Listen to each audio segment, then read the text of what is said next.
Our next speaker is Dr. Jane Koehler. Jane is affiliated with the BMS program. Her lab at the Parnassus campus studies Bartonella, the arthropod-borne bacterium that causes cat scratch fever and other diseases in humans. Jane is such an expert in the field that she actually has a species named after her, Bartonella Koehlerae.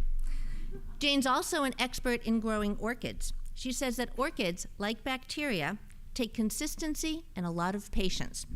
The title of her talk is Zoonosis Discovery, What the Cat Dragged In. Jane.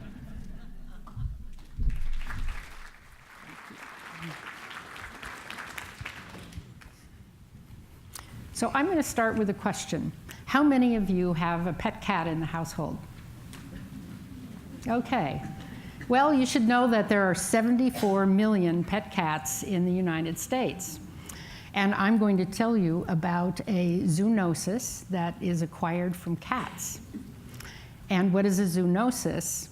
It is transmission of an organism from an animal to a human. And zoonoses are extremely important because actually they are one of the biggest threats to global health. You've all heard of SARS, West Nile virus, Ebola. These are all zoonoses. So studying zoonoses is extremely important so that we can recognize, treat, and prevent zoonoses. So to tell you about my story and about a new zoonosis that was actually discovered right here at UCSF. And this occurred in 1987, and this was toward the beginning of the AIDS epidemic. And for me, it was day 7 of my clinical infectious diseases fellowship. And I was asked to see this patient, an AIDS patient who had this lesion, and we had never seen anything like this before, ever. So what we did was we took a biopsy, and we could actually see bacteria in this. And so here are the bacteria, and all of these tissues were full of new blood vessels, just everywhere, like a tumor of blood vessels. And there were endothelial cells, and they surrounded the red blood cells. But for the longest time, no one was able to actually grow this bacterium from the tissue. So I decided to take endothelial cells, put them in a flask, and then add the biopsied tissue that had the bacteria in it. And very fortunately, I was able to isolate the organism, Bartonella henselae, from these lesions. And it looked exactly like this. Oh, except no eyes. So the next really important and urgent question was, how do we prevent this infection? How are the AIDS patients getting this infection? So we enrolled patients in a study, and we asked them all kinds of exposures. And it turned out that 3/4 of them had pet cats, and they had been scratched. So we were very concerned about this, and we wondered, where was this infection coming from in the cats? So we contacted a patient, and these were her 3 cats, and we drew blood from them, and to my utter astonishment, these cats had more than 1 million Bartonella henselae bacteria in their blood, in a teaspoon of blood. And no one had ever isolated it from cats or even been aware of it. I still don't understand that. But nevertheless, we went and we looked at cats in San Francisco and found that 82% of the cats in San Francisco had been infected with this organism. And furthermore, we were able to take fleas off of infected cats and put them on uninfected kittens, and they became infected very rapidly, indicating that the flea was a very efficient mechanism of spreading this bacterium among cats. So at this point, we had identified the microbiology and the epidemiology of this new zoonoses.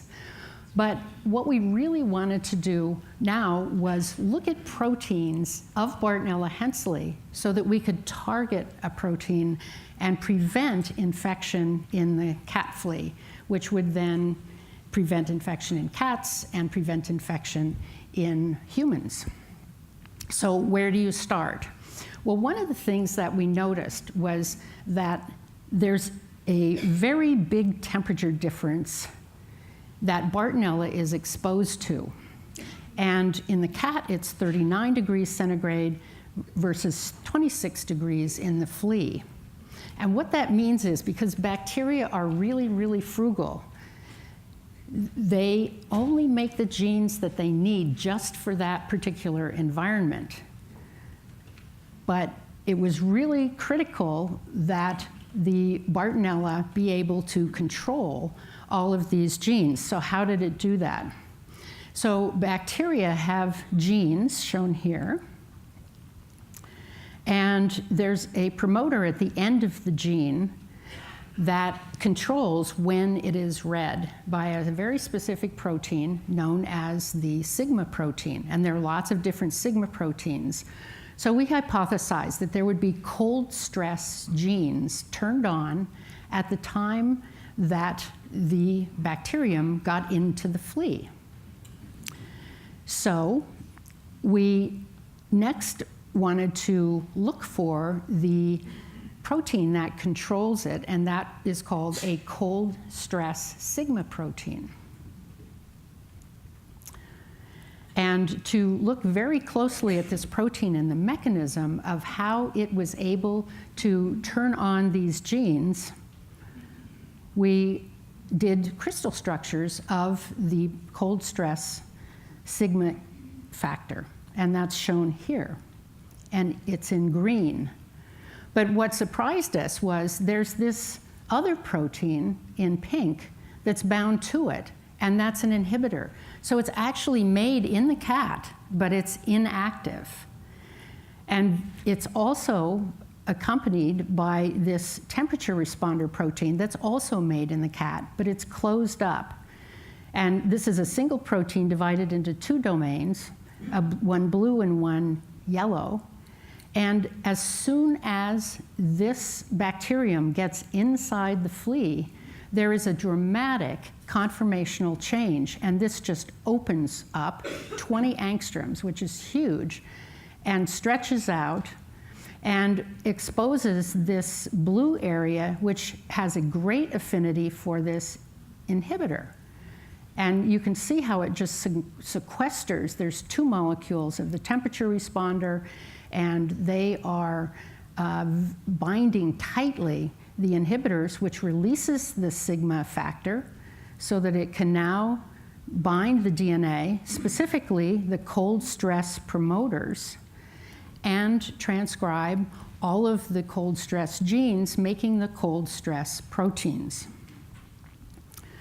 So when we knock out this temperature responder, what we find is that the Bartonella can no longer infect the fleas. So this provides a potential target for preventing infection of fleas in cats and humans.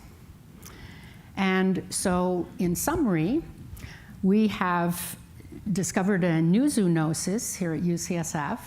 We determined the organism responsible, Bartonella henselae, and we found out where it's coming from. That would be fleas and cats.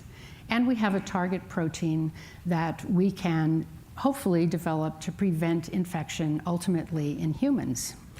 And now you know what the cat dragged in. Thank you.